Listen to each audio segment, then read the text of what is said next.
Hello and welcome to another episode of FIRM.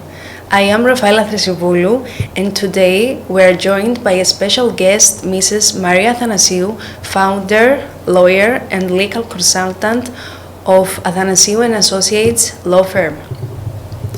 Today we're gonna discuss about maritime law, how it works in Cyprus and the understanding of maritime law. Mariamu, hello and welcome. Hello, Rafaela. Thank you for hosting me.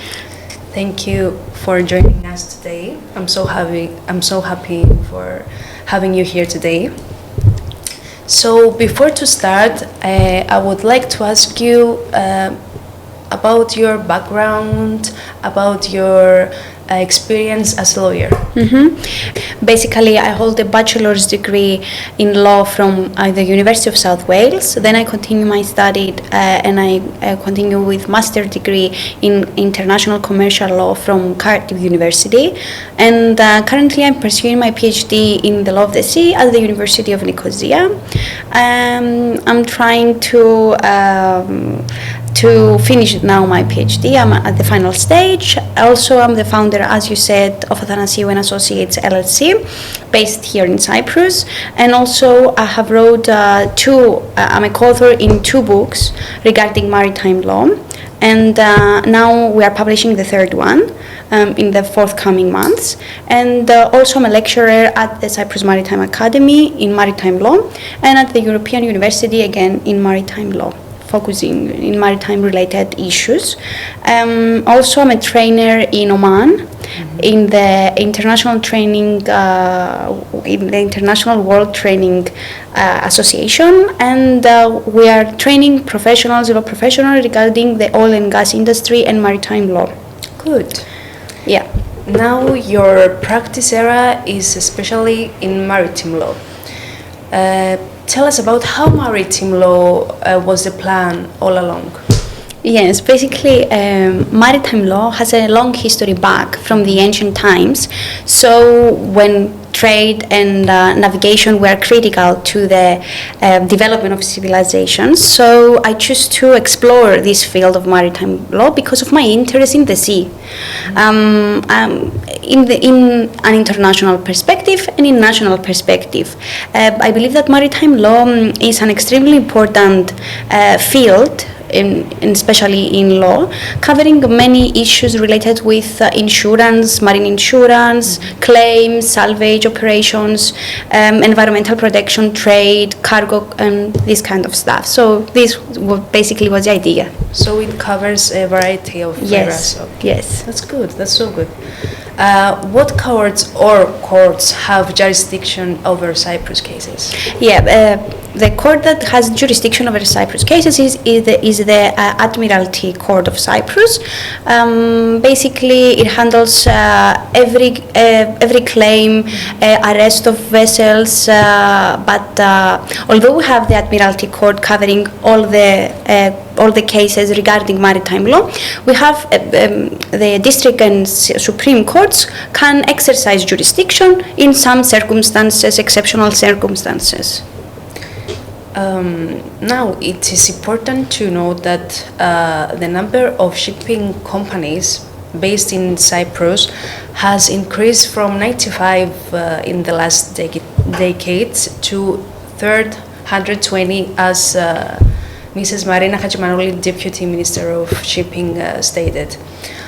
For which reason do you personally believe has resulted to this increase? Rafaela, I personally believe that this increase resulted from several factors, not limited to the ones that I will mention.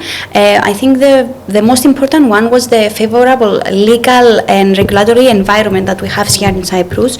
So the country has developed comprehensive legislation covering maritime relations and issues, providing benefits for shipping companies, such as the favorable tax treaties that we have, the simplified shipping registration of the vessels, the tonnage tax, and many other legal regimes that can be simplified into this scope.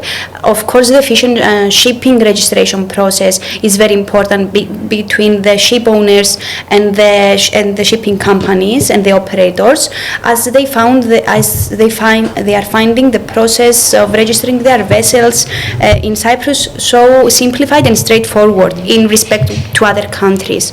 Another reason is the quality of maritime services. Here in Cyprus, I think we have a strong maritime cluster providing a range of high quality of maritime services. These include, among others, the shipping management, the crewing, the operation, and this kind of stuff. And of course, the main reason that I believe is the strategic geographical location of Cyprus. Cyprus is strategically located in the crossroads of Asia, Africa, and Europe, and this offers proximity to major shipping routes and markets. And of course, I think this transshipment hub as Cyprus is very important for coming here to our country. Why, in your opinion, do foreign companies choose Cyprus as their headquarters in this field? This is connected with the previous question. I think that among the previous things that we mentioned, foreign companies choose Cyprus as their headquarters in the shipping industry of course, for the tax, for the favorable tax regime, for the double tax treaties, for the efficient shipping registration, for the proximity to major shipping routes. And I think these are the main factors that are coming here in Cyprus. I want to focus in one question. Why is maritime important to our economy here in Cyprus? Maritime, of course, plays a crucial role in the global economy. So it affects national and international markets. I believe that the key reasons for the maritime sector that is important, not only here in Cyprus, but in an international perspective, is the international trade. Of course, the majority of the global trade is conducted through maritime transportation, through vessels mainly. So shipping serves as a backbone of international trade. Let's say the movement of goods, the raw materials, the commodities cross borders. So the maritime transport is cost effective. Of course, this is well known, and allows for the efficient movement of the large quantity of goods to be transported from a port to port. Of course, this contributes to the economic growth of one country, and let's say as a global economic growth, not only for Cyprus or let's say for Greece and etc. Another reason is the employment and job creation. The maritime industry is a significant source of employment and job creation. We have the seafarers transporting the goods. We have the shipping companies that have mainly one shipping company here in Cyprus, a small shipping company. It has, I think, 100 positions for let's say shipping jobs, the shipbuilding, the logistics, the maritime services. So I think, and this is a broad again reason. Of course, the port facilities and the infrastructure. The port serves a vital gateway for international trade, facilitating loading, unloading, and for the cargo.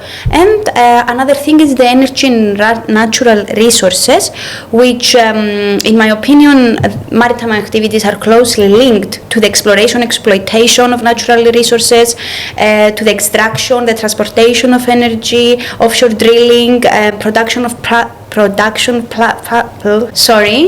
offshore drilling platforms, production platforms, as well as transportation of energy resources through tankers, pipelines, the LNG vessels that we have now. So these are critical for meeting the global economy and the energy demands. And it contributes, of course, to the economy. And another thing is the tourism. and cruise industry. Let's say maritime activities particularly are involved with the tourism, as we have a significant impact of the tourism and local economies. So the cruise ships brings the tourists to the coastal destinations, and then our economy is helped throughout this process. And another thing, last but not least, is the economic multiplier effect, in my opinion. So I believe, for example, that the demand for shipbuildings leads to the growth of steel, engineering, manufacturing sectors, and it creates like a direct and indirect, basically economic activities. So in my opinion, these are the main reasons. That sounds so great and for our economy, because we gain a lot of growth and in our economy. And sustainability. And sustainability, of course, is the main advantage. Yes. Following the tragic shipwreck of Pylos in Greece, from your personal point of view as a lawyer, what led to this tragic event? Although there is a legal framework covering these rights of those people, I consider this question to be mostly political, yes, a political one. But in my opinion, open border policy is to blame because the European Union gives the right to grant various allowances to and housing, of course, to the people who who face attacks in their place of residence, encouraging people to risk their lives and get on a boat, risking their life. And can be exposed to for a better life. But there is no insurance policy in these countries. So first, I think European Union has to ensure that the grants and the benefits are given to these countries in order to help those countries and not let the people risking their life going on a boat. So in my opinion, it will be better to give the grants, benefits, and helping those people instead of giving them the reason to risk their life. Maria, now, what is a typical day at the office look like? That's a good question, Rafaela. Interesting. A good typical day. A good. Or maybe a busy day. A busy day. My morning routine typically starts coming in the office, reading the emails, responding to the calls, to the urgent calls in the morning, messages, prioritizing the tasks. Also, I spend some time of researching, drafting legal documents. Of course, some of the mornings that I have appearances at the court, I am at the court, hearings, examining witnesses, having meeting with clients. Also, I don't find any time, let's say, for lunchtime, but I'm trying to keep this thing to minimize this thing, to keep it in line. So my daily routine basically is studying, researching, reading, and of course my day will not end until I read the news, let's say the legal news for this for a specific field. Sorry. Yeah. So, Mariamu, what's an advice you have for law students who want to practice maritime law? Of course, to have the passion to start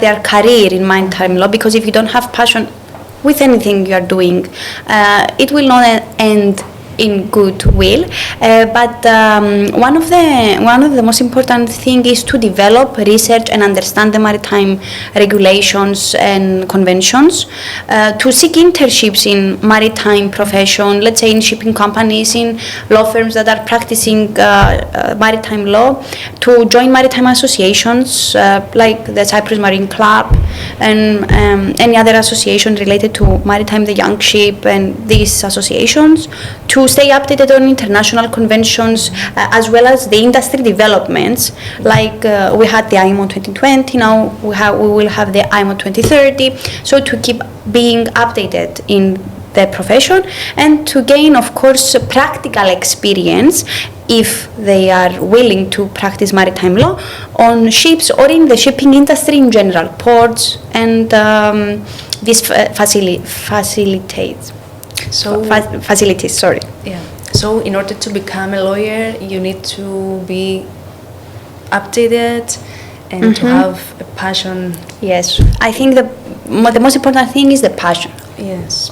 Anything. The motivation. Yes, too, of course. Because it's a very difficult field. Yes, it is. Cyprus. Yes, it is because it is limited so in Cyprus. Yeah. So, thank you, Mariam. Thank you so much for your time. Thank you so much, Rafaela, for hosting me again. I wish you all the best. I am Rafaela Athanasiou and see you soon to another episode of Firm.